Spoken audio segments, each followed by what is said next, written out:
한때는 업무 소통을 위한 메신저 주고받기를 통해서 즉각적으로 반응하니 정말 좋다.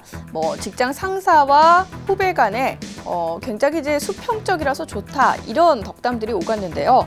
하지만 지금은 상황이 달라졌습니다. 스마트폰을 이용한 채팅이나 SNS가 활동화되면서 오히려 고통스러워하는 직장인들을 쉽게 찾아볼 수 있는데요. 분명히 퇴근은 했는데, 그리고 분명히 공휴일인데, 그럼에도 불구하고 쉴 새 없이 몰려오는 업무 카톡이나 업무 SNS, 그리고 업무 메일, 직장인들을 굉장히 힘들게 하고 있습니다. 그래서 등장한 것이 바로 퇴근 후에 카톡 금지법인데요. 그래서 오늘은 그 관련 내용을 한번 살펴볼까 합니다. 최근 한국노동사회연구소가 분석한 발표 자료 따르면요.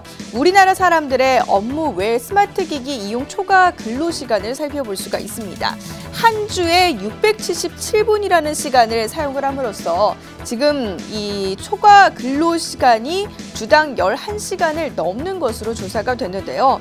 조사 결과 응답자 10명 중에 8명 이상은 퇴근 후에도 스마트폰이나 노트북으로 업무를 해야 된다라고 답을 했고요.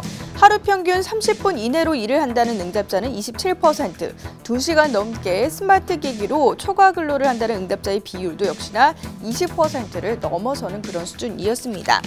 휴일이 1.60시간, 그리고 평일이 1.44시간, 한 주 통틀었을 때 677분이라는 시간을 스마트 기기를 통해서 일을 해야 된다라고 답을 했는데요.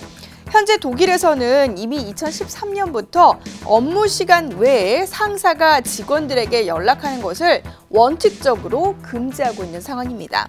그리고 프랑스 같은 경우도요, 오후 6시부터 다음날 오전 9시까지 회사에서 직원들에게 이메일이나 SNS 또는 업무 지시 이 같은 것들을 하는 것을 금지하도록 노사협정을 체결한 상황인데요.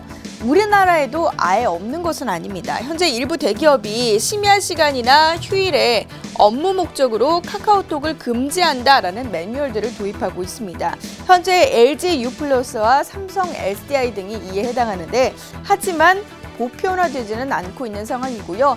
매뉴얼이 있긴 하지만 이마저도 지금 제대로 지켜지지는 않고 있는 그런 상황이라고 합니다. 그렇다 보니 신경민 더불어민주당 의원이 퇴근 후에 전화, 문자메시지, 그리고 SNS를 통한 업무 지시를 금지하는 근로기준법 개정안을 들고 나선 것인데요.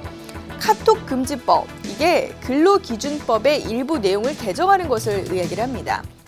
근로기준법에 사용하는 법정 근로시간 이외의 시간에 전화, 문자메시지, 소셜 네트워크 서비스 등 각종 통신수단을 이용해서 업무에 관한 지시를 내리는 등 근로자의 사생활의 자유를 침해해서는 안 된다라는 규정을 근로기준법에 새로운 한 조항을 만들어서 담는 것을 이야기를 하고요. 지금 이야기되는 바로는 6조 2항을 신설해서 이 같은 내용을 담자라고 이야기가 되고 있습니다. 신 의원은 보도자료를 통해서 모든 근로자는 퇴근 후에 연결되지 않은 권리가 있다라면서 법 개정을 통해서 근로자의 사생활을 존중해야 된다라고 이야기를 했는데요. 이에 기업들은 현재 법률이 각 기업의 특성을 감안하지 않은 채 업무 패턴에 과도하게 간섭을 한다라고 불만들을 표출하고 있는 상황입니다. 각 기업과 부서별로 업무 특성이 모두 다른데 천편일률적으로 이런 카톡 금지법을 시간을 이야기를 해서 금지를 하면, 그렇다면 우리는 도대체 어떻게 일을 합니까? 업무 효율성이 떨어집니다라고 반발들을 내놓고 있는 상황입니다. 현재 카톡 금지법, 직장인들은 참 반기고 있습니다. 물론 참 반가운 일이죠. 하지만 아직까지는 공감을 하지 못하는 의원들도 대다수다 보니까 사실상 법으로 개정되기까지는 조금 시간이 걸릴 것으로 보이고요. 카톡이나 SNS가 의사소통의 장점이 되고 있긴 하지만 퇴근 후에 개인 생활 영역까지 침범한다는 것은 분명히 문제가 있는 부분 아닐까 싶습니다. 일단 법이 이제 발의가 됐고 보도되기 시작하니 그래도 좀 조심해야 되겠다라는 그런 분위기가 형성되고 있거든요. 이런 부분만으로도 일단 이 내용 자체가 논의되었다는 것이 상당히 많은 발전을 하게끔 만드는 것이 아닐까 싶습니다. 지금까지 팝콘경제였습니다.